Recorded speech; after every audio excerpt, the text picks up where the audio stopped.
Okay. Yeah, some slight technical difficulties here. Phone keeps saying I'm out of storage space, but I'm really not. So I'm trying to outsmart my phone by recording anyway, and I hope I don't get cut off again. Um, anyway, so as I was reading here, yeah, I mean, by law, slaves were not to be taught to read. And so Douglas is universalizing his experience. He's saying it's not just me that was to be kept in ignorance. So I'll keep reading here. Okay. Yeah. A slave should know nothing but to obey his master, to do as he is told to do. Reading would forever unfit him to be a slave. He would at once become unmanageable and of no value to his master. As to himself, it could do him no good, but a great deal of harm. It would make him discontented and unhappy. These words sank deep into my heart, stirred up sentiments within it lay slumbering, and called into existence an entirely new train of thought. I now understood what had been to me a most perplexing difficulty, to wit, the white man's power to enslave the black man. It was a grand achievement, and I prized it highly. From that moment, I understood the pathway from slavery to freedom. Okay, so basically, this is a discovery. If I want to just break it down here for you, basically, you've all heard the expression "knowledge is power." All right, it's a little bit of a cliche, but that's the upshot here. Except he's come to that awareness backwards. What he's learned accidentally is that ignorance is slavery. Ignorance is weakness. So the opposite of that then is reading and knowledge. The opposite of weakness is power. So if slavery is, if ignorance is slavery, knowledge is power. I'll say it again. I like the ring of that. If ignorance is slavery, knowledge is power. And, people have known this all through the ages. People who want to gain power and maintain positions of power, their job then is to keep people in ignorance, to keep them believing lies. And so this is why ignorance is so deadly. It's so fatal, so corrosive on society. So anytime you see someone out there trying to get you to believe lies, you want to take a really good hard look at them, as Douglas is doing right here. Okay? All right, I'll keep reading. The very decided manner with which he spoke and strove to impress his wife with the evil consequences of giving me instruction served to convince me that he was deeply sensible of the truths he was uttering. What he most dreaded, that I most desired. What he most loved, that I most hated. That which to him was a great evil, to be carefully shunned, was to me a great good, to be diligently sought. So from here on out, he knows what he has to do. He has to learn to start reading. He doesn't know what it's going to do for him yet. How's picking up a book, gonna give me my own life, or how's reading a book gonna make me feel better somehow? He had no idea, no idea. And this is exactly why Douglas was such a genius. All he has to work with is just the basic, foggiest bits of information, and he can draw profound inferences from the little bit of information that he gets. And so he knew if he was going to get anywhere, he was going to have to become educated. And the only way he was going to become educated is to be self-educated. And again, this is why he loved Benjamin Franklin so much. Benjamin Franklin developed, well, of those 13 virtues Franklin had, resolve was one of them. Once you set your mind to something, you resolve to get it done. Franklin had about an 8th grade education. And look at what happened. Man, oh man, he just set the world on fire and he's on the $100 bill. Holy cow. All self-educated. Same thing with Douglas. Douglas started even further behind than Benjamin Franklin did, of course. And my gosh, look at what he did. It was because he had this fundamental resolve to become educated, because he knew, again, ignorance is slavery and knowledge is power. So I'm going to go for knowledge because it's going to empower me somehow, some way, to throw off the chains of slavery. Just a quick side note here, and yeah, I'm looking at each and every one of you right now. I really admire you guys. These are difficult times, and we're not, doing our classes the way we had, but here you are, y'all are hanging tough, and you're making sure you're getting your education. So I'm very proud of you for hanging tough through this. So it's very good. Douglas and Franklin would approve. I think that's what I'm trying to say. Okay, so somehow he doesn't know what picking again. He doesn't exactly know what reading's going to do. He just knows he has to do it. And so I'm going to show you a little movie clip here. If I can pull it up, and I can do it without anything else blowing up on my end here. I think people still know the movie The Matrix. Neo and Morpheus and all that sort of good stuff. So I'm going to show you a clip here from this movie. And I want you to consider as you're reading this, how exactly is Neo like Frederick Douglass? And how exactly is taking the red pill for Neo like learning to read for Douglass? Okay? Now, again, y'all are a lot smarter about splicing in other videos than I am. So thank you for your patience. Bear with me. And yeah, let's watch the clip. I'll try to hold this still. Do you want to know what it is? The Matrix is everywhere. It is all around us. Even now, in this very room. You can see it when you look out your window or when you turn on your television.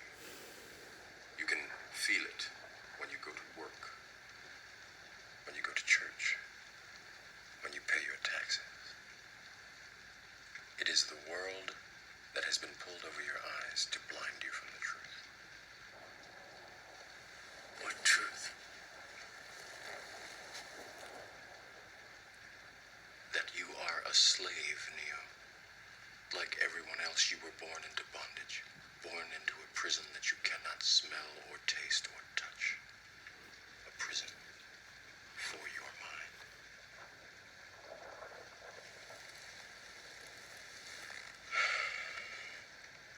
Unfortunately, no one can be told what the Matrix is. You have to see it for yourself.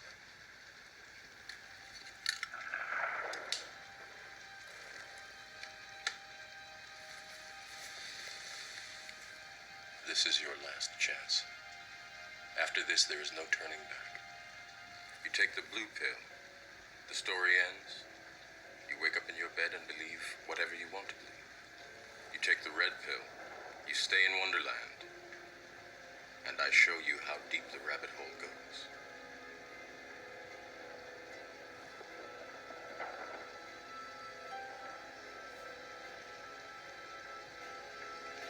Remember, all I'm offering is the truth, nothing more.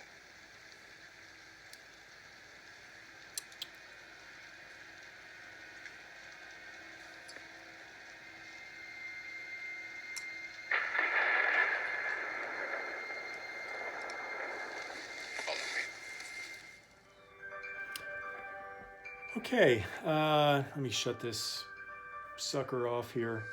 Um, okay, so maybe you can start to see the connections there. Like um, like Frederick Douglass, Neo was just hanging around doing his thing. If you know the movie, he had his job and he went to clubs and drank and did whatever, but he had this vague sense that something was wrong. And he just wanted to know the truth. He just wanted to know what was going on. And so he found out that if he took this red pill, he'd learn the truth. And then as we watch the movie, we see just how horrific his slavery really is. It's awful. If you haven't seen the movie, you need to watch it. It's really, really good.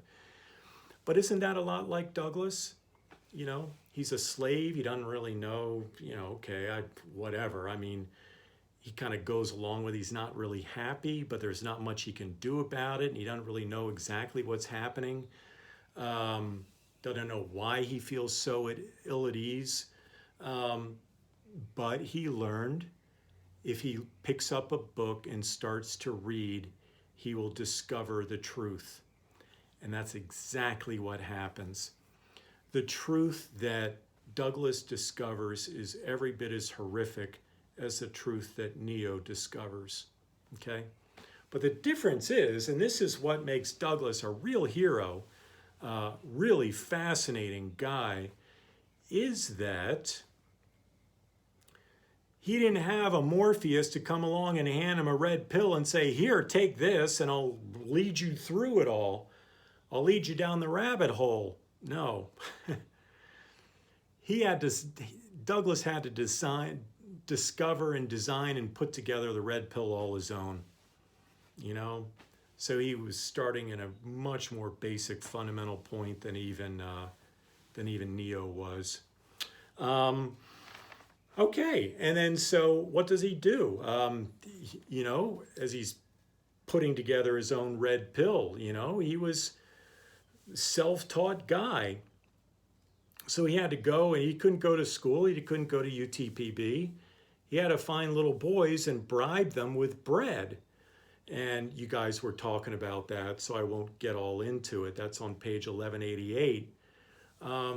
So eventually what happens is he gets his hands on a book called the Columbian Orator. And a lot of you commented on this in your posts, and that was really good. The Columbian Orator. Columbian Orator, this is just a basic textbook. It's a basic school book. It's a reader. This is what children in the schools all in that time would have had copies of. It's like the Norton Anthology is just a standard textbook. Same thing with the Columbian Orator. These were everywhere. Douglass got his hands on one of these. And lo and behold, one of the essays in there is an anti-slavery essay. Typically, that sort of thing would never be in the South. If you walked around in the South with any kind of anti-slavery literature, that was grounds to immediately be thrown into jail. So anyway, this happened to be in this just dumb luck, But, what wasn't luck is that he knew what it was when he saw it, and he devoured it, and he read it. And look at what happens. So if you look over on page 1188, so he's learned to read, and now he picks up something that's going to give him the truth. So he's really getting his red pill finally now. Okay, very bottom of 1188.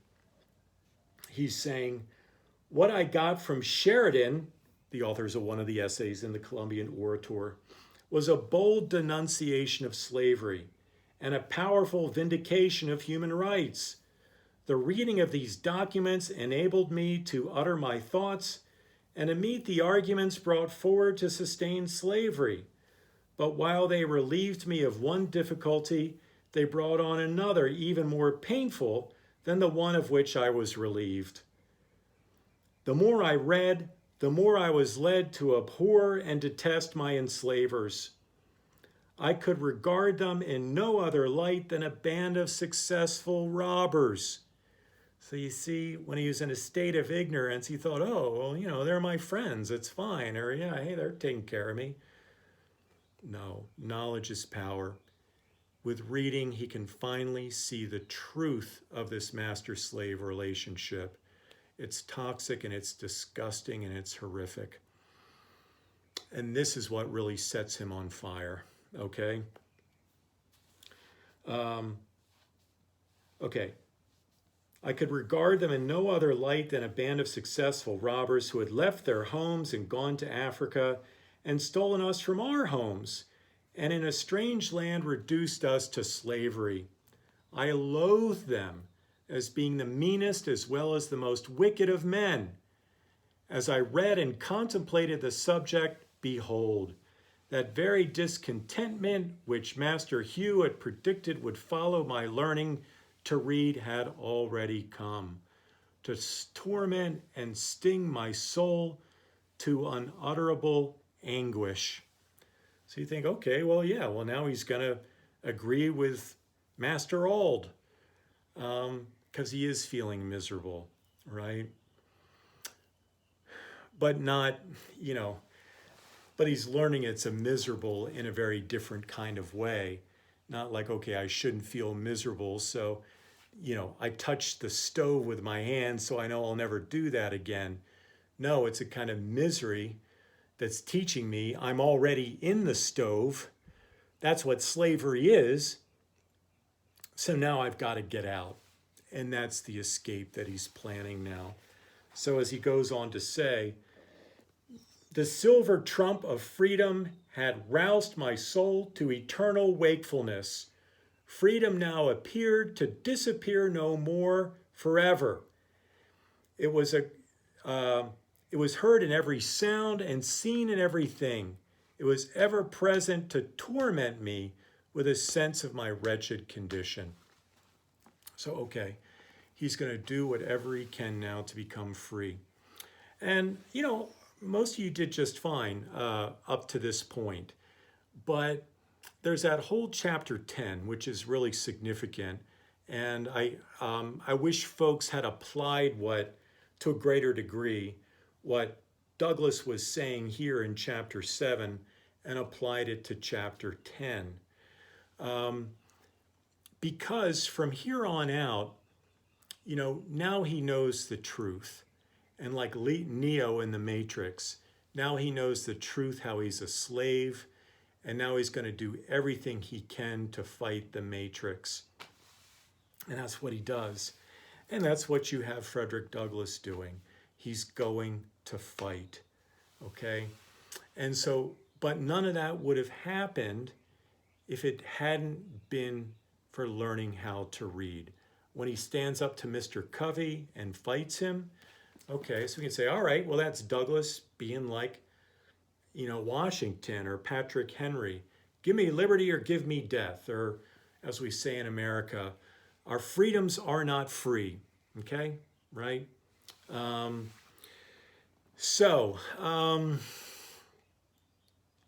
see what I'm getting at. Now Douglass knows that he's being held in bondage, that he's not free, that he's having a horrific injustice practiced against him. That leads to the next step, all right? He's learned how to read. He's gained knowledge. Now that he has the power that comes with knowledge, now he's going to have to fight. And I mean, literally, physically fight, all right?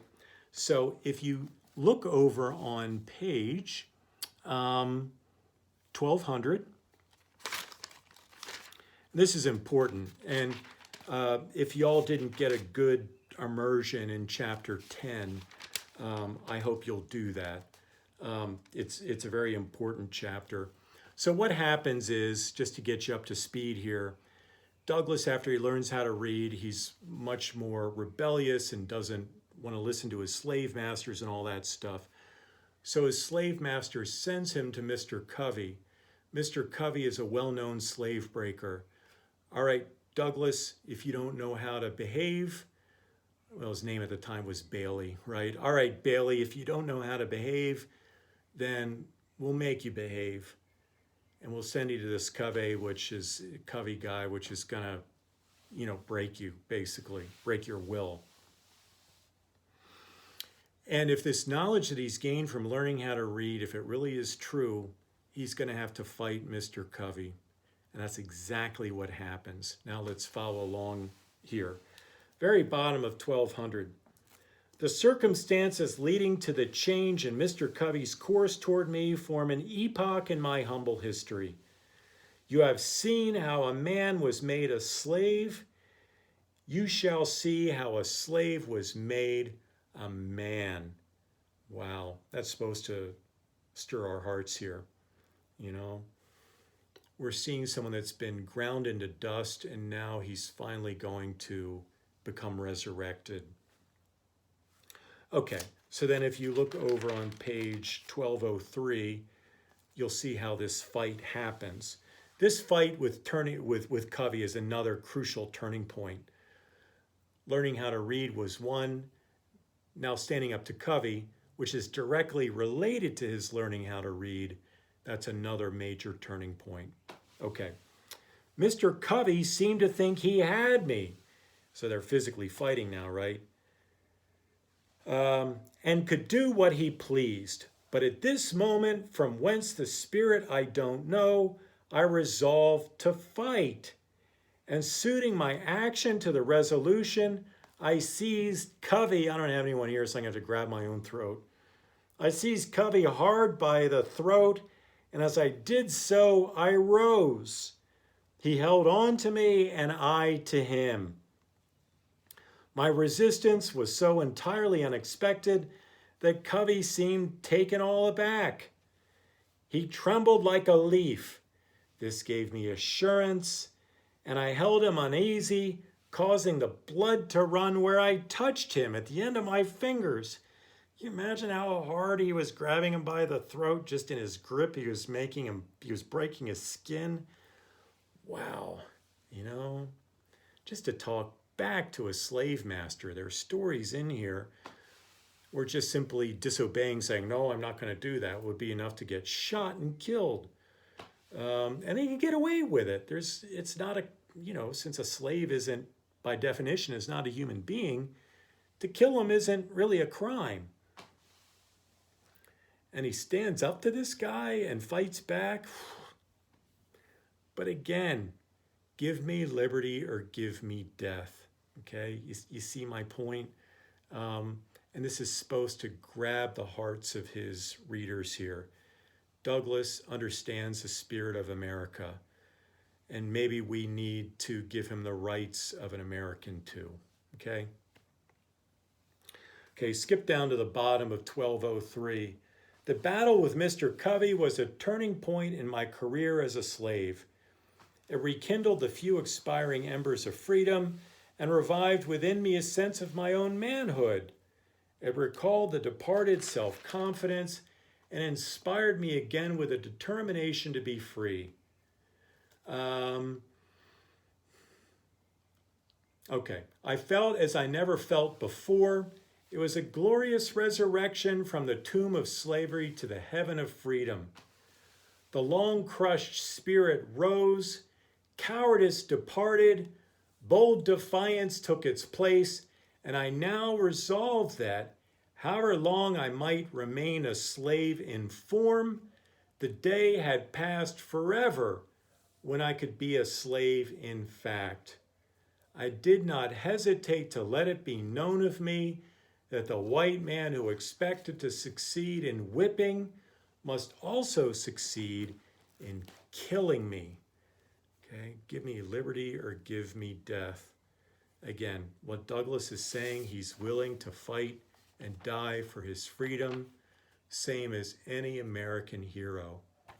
So, therefore, join the fight of abolition. Okay. And just one final point I want to make, and some of you commented on this, as you say, he learned to read so that he could go on and become a great popular and important writer, speaker, orator, etc., novelist even. Yes, that's all true. We don't see that exactly in the narrative yet. He's just trying to escape slavery. Um, but I do want you to think about something here. I mean, you're right.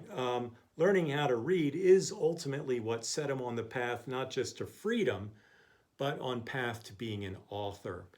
And if I was in the classroom and I had a blackboard with chalk that Ron brought, thank you, by the way, Ron, this is what I'd put on the board. Okay, author. Okay. Douglass is on his way to being an author. All right. Yeah, fair enough. We'd all agree with this. Now watch this.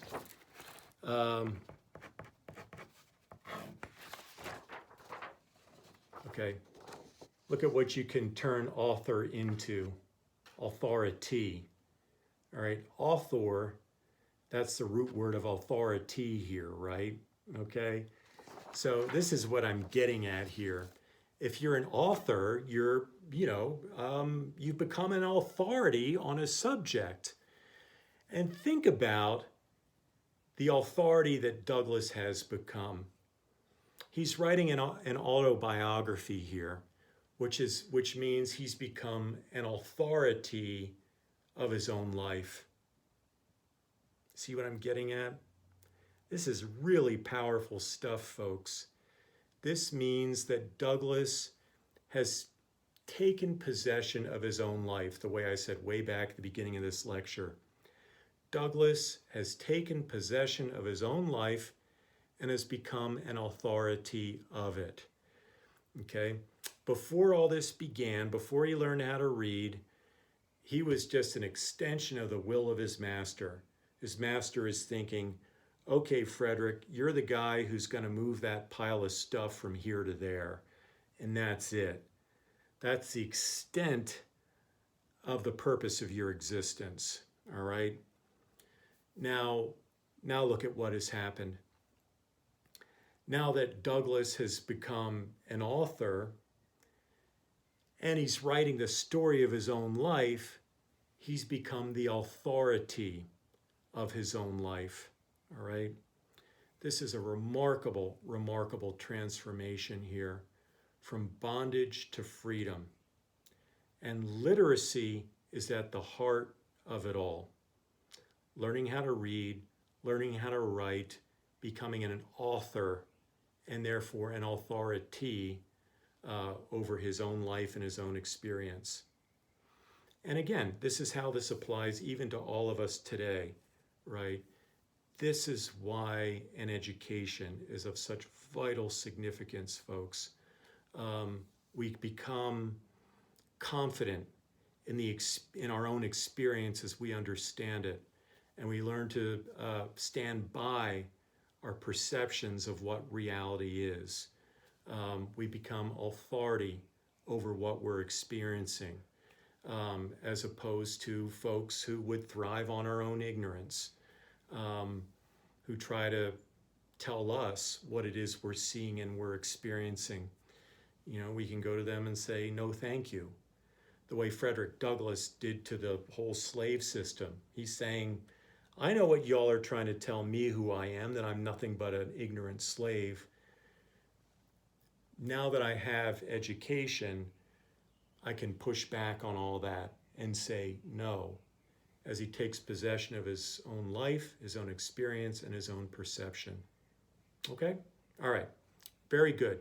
Appreciate that, y'all. I'll let y'all go, and I'll be uploading another lecture shortly on Harriet Jacobs. So thanks, folks, and stay tuned. Bye-bye.